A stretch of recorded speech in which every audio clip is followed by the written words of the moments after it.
आपका स्वागत है और मैं हूं आपके साथ नीतू सिन्हा। देश में पिछले 24 घंटों में कोरोना संक्रमण के 79,476 नए मामले सामने आने के साथ ही भारत में कोरोना संक्रमितों की संख्या 64,73,545 हो गया है। इसके साथ ही 24 घंटों में 1,069 संक्रमितों की मौत हो गई है।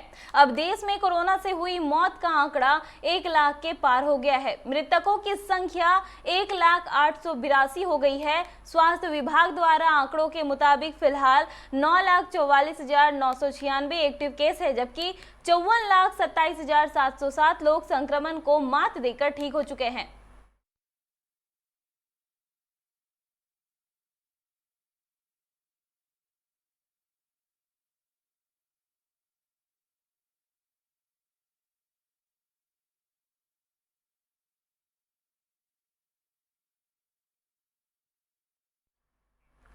अब तक झारखंड में 85,400 कोरोना संक्रमित मिल चुके हैं। इनमें 73,428 स्वस्थ हो चुके हैं। इस समय एक्टिव केस 11,243 है। 967 मरीज स्वस्थ भी हुए हैं। राजधानी रांची की बात करें तो अब तक यहां 19,669 संक्रमित मिल चुके हैं, जिसमें 16,222 मरीज स्वस्थ हो चुके हैं और 122 की मौतें हो चुकी है। इस समय रांची जिले में एक्टिव केस 3,325 है।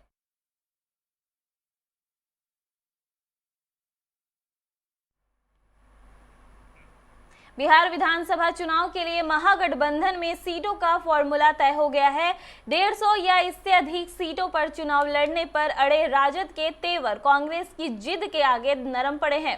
कांग्रेस की मांग काफी हद तक पूरी हो रही है। कांग्रेस ने महागठबंधन में सीट शेयरिंग में अपने लिए 70 सीटों की मांग की थी। राजद उसे 63 से 68 सीट देने को राजी हो गया है। सूत्रों के मुताबिक राज्य में विधानसभा की 243 सीटों में से 150 या इससे अधिक सीटों पर चुनाव लड़ने की बात कहने वाला राजद 135 से 40 सीटों पर मान गया है। माले को 16 से 19, सीपीआई को 5, सीपीआईएम को 5, वीआईपी को 10 और जेएमएम को 2 सीट मिले हैं।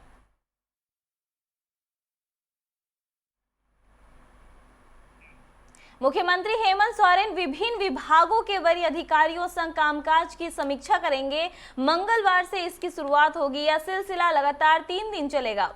इस दौरान विभागीय अधिकारियों को दिए गए टास्क का भी रिव्यू होगा। समीक्षा बैठकों का मुख्य focus ease of doing business पर होगा। इस बाबत केंद्र द्वारा दिए गए गाइडलाइन और उसके अनुरूप कार्रवाई की समीक्षा होगी।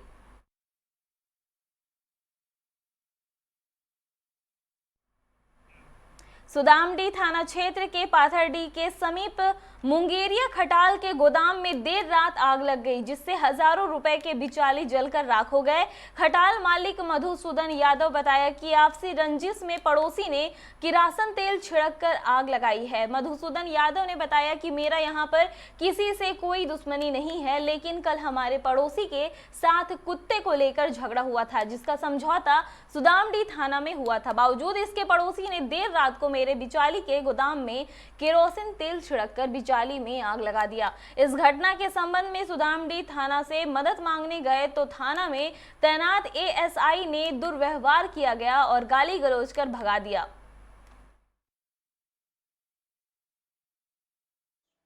यहाँ पर हमारा कोई दुश्मन नहीं है। एक आदमी से समझौता हुआ था, जो उनका नाम है उमेश यादव। कल उनके साथ में समझौता हुआ और रात में हमारा साथ में ऐसा घटना हुआ। क्या हुआ था उनके बीच जो कि समझौता हुआ? उसके बीच में हुआ था एक कुत्ता का झगड़ा था, ठीक ना। वही झंझट था और उसको हमारे मोहल्ला वाला, जैसे गांव बस्ती का जो भी है, वो लोग समझौता करा दिया था।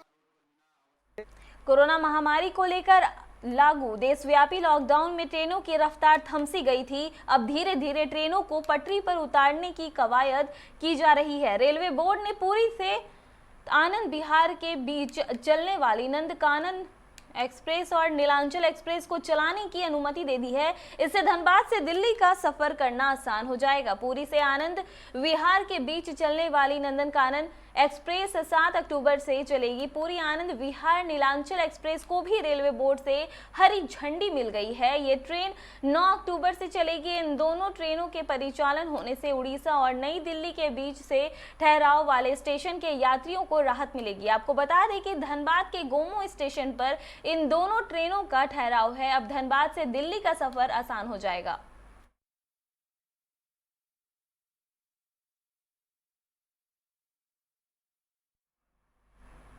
धनबाद में कोरोना वायरस का संक्रमण तेजी से बढ़ता जा रहा है। भाजपा महिला मोर्चा की जिला अध्यक्ष आस्था पांडे कोरोना पॉजिटिव पाई गई है। उन्हें पीएमसीएच के कैथ लैब में स्थित कोविड अस्पताल में भर्ती कराया गया है। डॉक्टरों की टीम ने उनका स्वास्थ्य परीक्षण करके जानकारी लिया है। हल्की तबीयत खराब होने के बाद जिलाध्यक्ष ने अपना स्वाब जांच करवाया था। जांच में अब वह संक्रमित पाई गई हैं।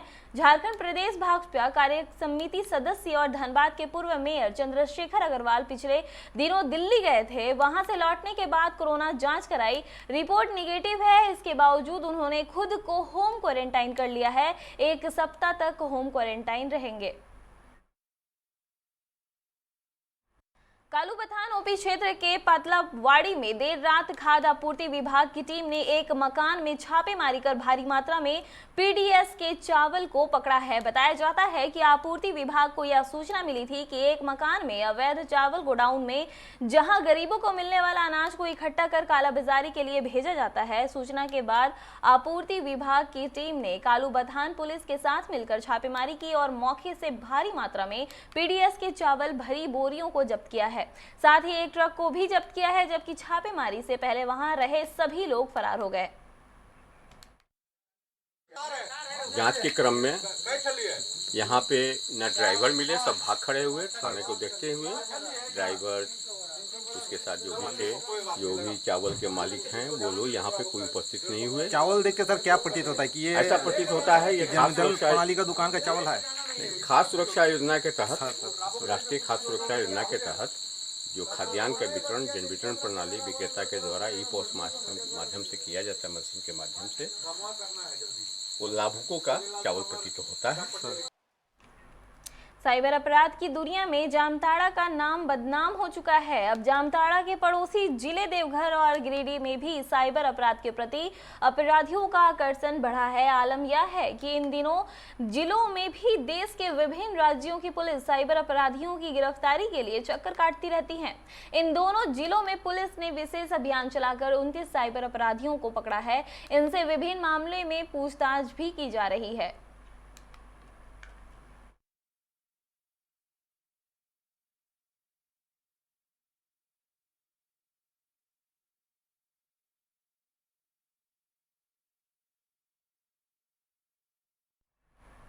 भाजपा नेता कृष्णा मोदी की बेटी ज्योति कुमारी का एक वीडियो सोशल मीडिया पर वायरल हो रहा है, जिसमें वो कह रही हैं कि मैं खुद घर से निकली हूं, मेरा अपहरण नहीं हुआ है। जबकि उसने पिता और उमरेश सिंह पर प्रताड़ना और जान से मारने की धमकी देने का भी आरोप लगाया है।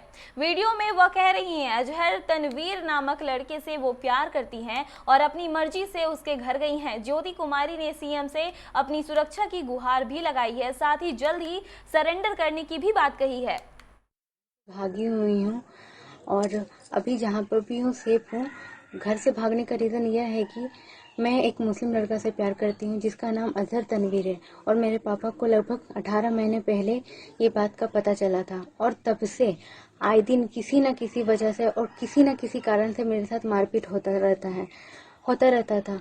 फिर मैं एक दिन 21 सितंबर को भी घर से निकली थी, क्योंकि उसका रीज़न भी यही था कि मेरे पापा मेरे साथ मारपीट कर रहे थे और मुझे जान से मारने की धमकी भी दे रहे थे कि अगर तुम 2-3 दिन मेरे साथ और रहेगी तो हम तुमको मार के कहीं फेंक देंगे और किसी को पता भी नहीं चलेगा। तो मैं अपने जान बचा करके अपने घर से निकल के अपने फ्रेंड के यहाँ पे थी। फिर 22 सितंबर 2020 को जब मैं महिला थाना गई तो महिला थाने में भी मुझे बहुत गंदी बातें सुनने को मिला और वो लोगों ने मुझे जानबूझकर मेरे पापा को हैंड ओवर कर दिया, जबकि मैं उस घर में दोबारा जाना नहीं चाहती थी। फिर भी जबरदस्ती मुझे वहां से भेजा गया, क्योंकि वहां पे बहुत गंदी और वो लोग मुझे बहुत सारी गंदी गालियां भी दे रही थी कि आप वहां से जाओ, आप अपने फैमिली के साथ जाओ। मुझे अपनी फैमिली के साथ नहीं जाना था।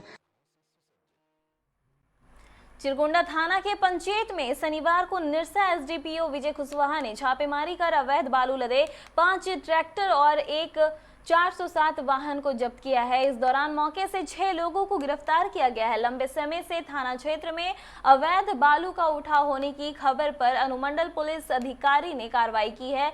घटना के बाद से ही अवैध बालू माफियाओं में खलबली मची हुई है।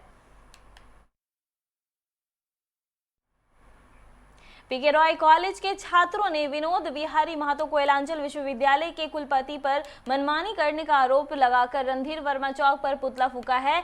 छात्रों ने बताया कि बीबीएमकेयू के कुलपति ने छात्र नेता पर गलत मुकदमा कराया है। इसे अविलंब वापस लिया जाना चाहिए क्योंकि बीबीएमकेयू के कुलपति ने सुनियोजित तरीके से छात्र नेताओं को फंसाने के लिए इस प्रकार के फर्जी मुकदमे दायर कर रहे हैं। विनोद बिहारी महतो कोयलांचल विश्वविद्यालय के वाइस चांसलर का पुतला दहन कर रहे हैं। विश्वविद्यालय बीते दिनों में राष्ट्रीय ध्वज का अपमान कर रही है। राष्ट्रीय ध्वज को वहां फेंका गया है जहां पे लोग वहां पे थूकते हैं।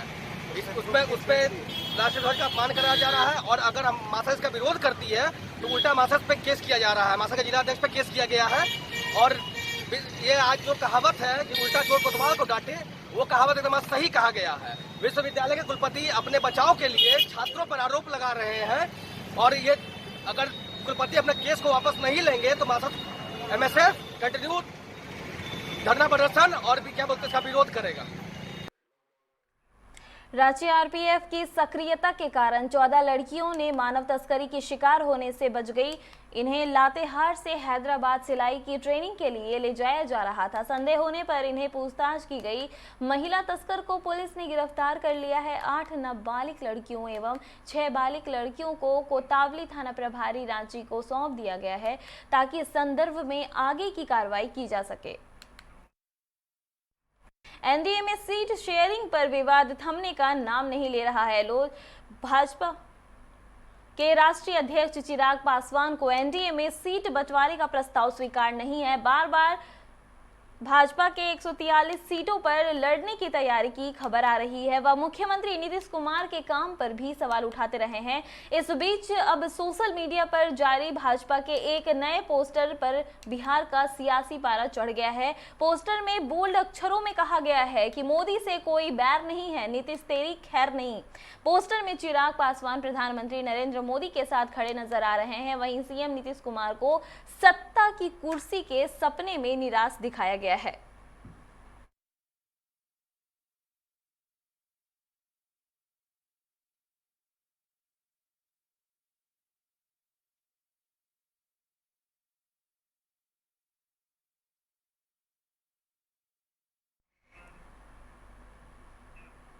खबरों में फिलहाल इतना ही। बने रहिए 99 न्यूज़ के साथ। नमस्कार।